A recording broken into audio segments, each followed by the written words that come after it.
désobéi à une divinité en colère ne connaissaient pas leur culpabilité. Ils voulaient juste vivre, ils aimaient juste leurs enfants, ils voulaient juste retourner chez eux. D'un point de vue scientifique, toute l'eau de la planète ne suffit pas à noyer toute vie. Mais quelle est en gros la différence entre eux et nous ? Après tout, si un élément monstrueux inondait votre ville, votre pays ou un continent entier, pourriez-vous survivre ? Ou bien le sort de Noah n'attendrait-il que quelques chanceux ?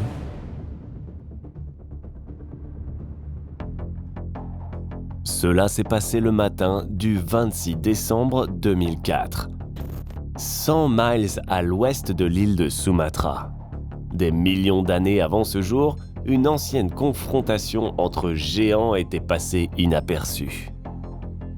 La plaque indienne, qui faisait autrefois partie du supercontinent Gondwana, avait exercé une pression de plus en plus forte sur la plaque eurasienne voisine, la pressant et essayant de faire remonter d'une profondeur de 19 miles jusqu'à ce que la tension croissante se déchaîne comme un ressort comprimé. Les anciennes plaques gigantesques ont glissé l'une par rapport à l'autre et l'impact monstrueux du plancher océanique a été projeté vers le haut et s'est arqué de plusieurs pieds sur près de 1000 miles. Le point où le cataclysme s'est produit fait partie de la ceinture de feu du Pacifique. Plus de 80% des plus grands tremblements de terre de la planète se produisent ici, et des déplacements de plaques tectoniques se produisent régulièrement depuis plusieurs siècles. Cependant, à l'époque, il n'existait aucun système de détection précoce d'un tsunami dans l'océan Indien, ni aucun système pour avertir la population des zones côtières, et les touristes insouciants continuaient à profiter des bains de soleil sur le sable doré, à jouer avec les enfants et à plonger dans un océan incroyablement bleu et sûr. D'énormes masses d'eau ont reçu le séisme d'une force incroyable et se sont déplacées de l'épicentre vers la côte. Tad Murty, ex-président de la Tsunami Society, a estimé l'énergie totale de ces vagues à 5 mégatonnes en équivalent TNT. C'est 2 fois la puissance totale de toutes les munitions détonées pendant la Seconde Guerre mondiale, y compris 2 bombes atomiques. Mais dans les premières heures après le séisme, la hauteur des vagues n'a pas dépassé 20 pouces. En rencontrant une telle vague en pleine mer, un navire n'aurait même pas senti le tangage.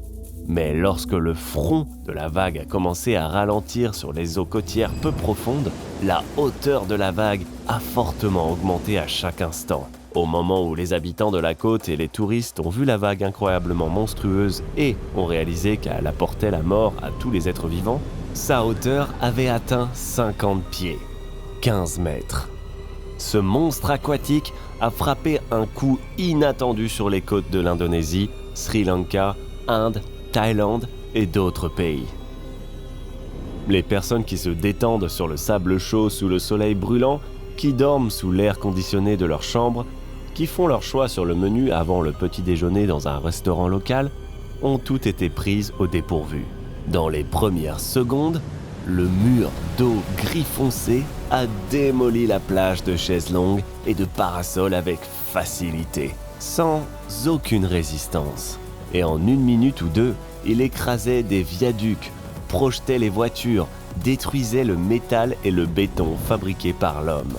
Peu importait qui savait le mieux nager, le flot de voitures renversées, de palmiers déracinés et de milliers de tonnes de petits débris avalait tout sur son passage, l'entraînait sur plusieurs kilomètres à l'intérieur des terres et le rejetait là, sans tenir compte du métal tordu et des cadavres. 1 heure après la catastrophe, ceux qui ont eu la chance de survivre au premier coup mortel ont continué à mourir sans soins médicaux dans les bâtiments détruits, sous les arbres tombés et de leurs blessures simplement étendues dans la boue. Ce n'est qu'1 jour plus tard que les premiers secours ont pu franchir les barricades de déchets érigées par la vague géante et aider ceux qui avaient réussi à survivre jusque-là. Plus tard, on a estimé que 300 000 personnes se sont noyées sur la côte, ont été abandonnées sous les décombres des bâtiments ou ont été écrasées par l'inondation. Certaines d'entre elles n'ont jamais été retrouvées et sont considérées comme disparues. L'océan avide a dû emporter leur corps lorsque l'eau s'est retirée.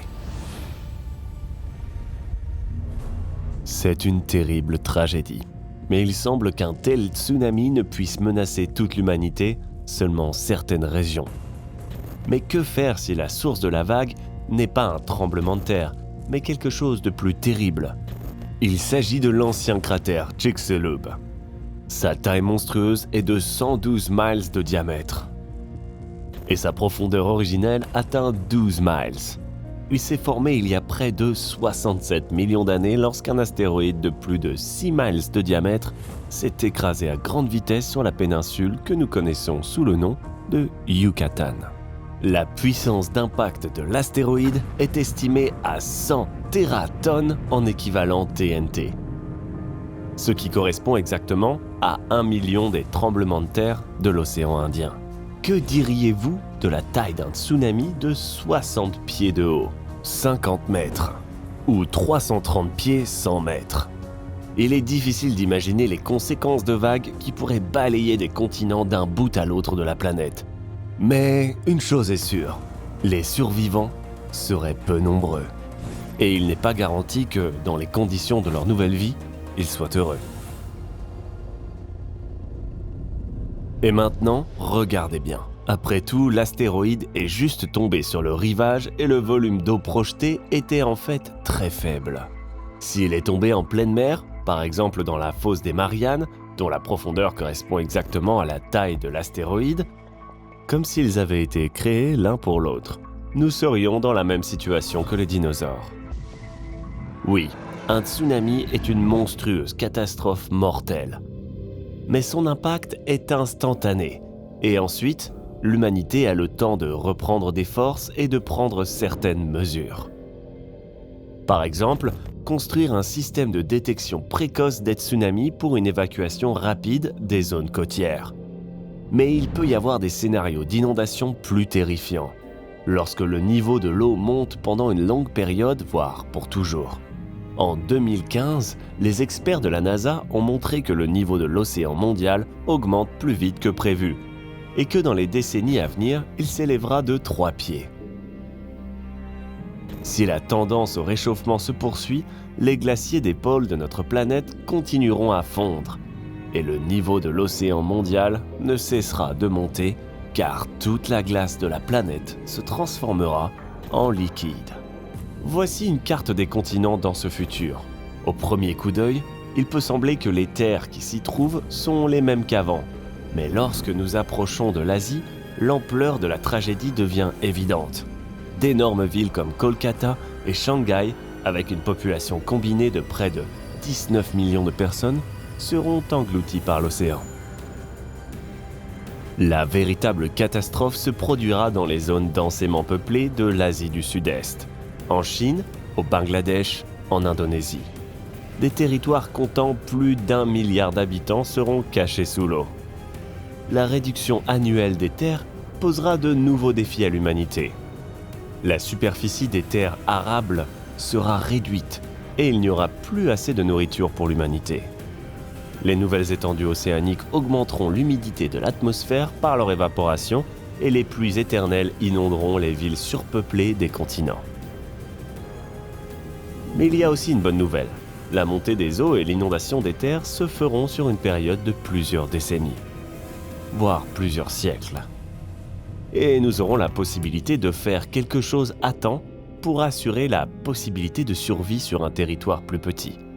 Cela passera probablement par le contrôle des naissances, la production en masse d'aliments chimiques et une nouvelle architecture de ville à plusieurs niveaux. Bien sûr, l'humanité se considère comme sûre. Lorsqu'on envisage les scénarios possibles de l'apocalypse, une pandémie ou une guerre mondiale apparaît généralement, mais pas un déluge. Peu de gens y croient, mais en fait, les anciens sumériens, grecs, arabes, hindous et chinois connaissaient le déluge, souvent sans pouvoir communiquer et transmettre ce savoir entre eux. Nous ne pouvons que deviner à quel point la catastrophe antique a été terrible et mortelle si tous les peuples du monde en ont conservé le souvenir, même après des milliers de générations. Je me demande quelle est la probabilité qu'elles se reproduisent. Nous savons maintenant que la puissance monstrueuse de l'impact de la vague et le manque de nourriture dans un territoire condensé et surpeuplé sont les choses les plus terribles qui menacent l'humanité lors des tsunamis et des inondations. Mais maintenant, vous êtes sur le point d'apprendre qu'il existe des facteurs plus dangereux qui ne sont pas créés par une nature débridée. Nous le créons nous-mêmes. Dans l'histoire de l'humanité, vous pouvez trouver de nombreux exemples différents d'organisation des moyens de survie. Et je vais maintenant vous montrer 2 des plus récents. Voici des images du tsunami qui a frappé le Japon en l'an 2011. Environ 18 000 personnes ont été tuées lors de cette monstrueuse catastrophe. Des dizaines de milliers de survivants ont été coupés du monde. L'eau douce et l'électricité n'étaient pas disponibles dans les zones touchées. Et l'économie du pays a été gravement endommagée. Comment les habitants ont-ils survécu ? La réponse est qu'en ces temps difficiles, il n'y a pas eu de crime. Les victimes ont fait preuve d'une grande entraide. Chacun a compris la responsabilité sociale mutuelle. Personne n'a pris de l'avance lors de la distribution de nourriture. Personne n'a poussé les femmes et les enfants dans la file d'attente des secouristes. Des milliers de distributeurs automatiques de billets ont été renversés et fracassés tout au long de la côte, mais pas un seul yen n'a été perdu. Les meilleures qualités humaines dont ont fait preuve les victimes, les unes envers les autres, ont permis de sauver de nombreuses vies. Mais il y a d'autres règles de survie. Se débarrasser de tous les stades de l'évolution et se transformer en animal. Voici des images de la Nouvelle-Orléans. Suite à l'ouragan Katrina, en 2005, 80% de la ville a été inondée.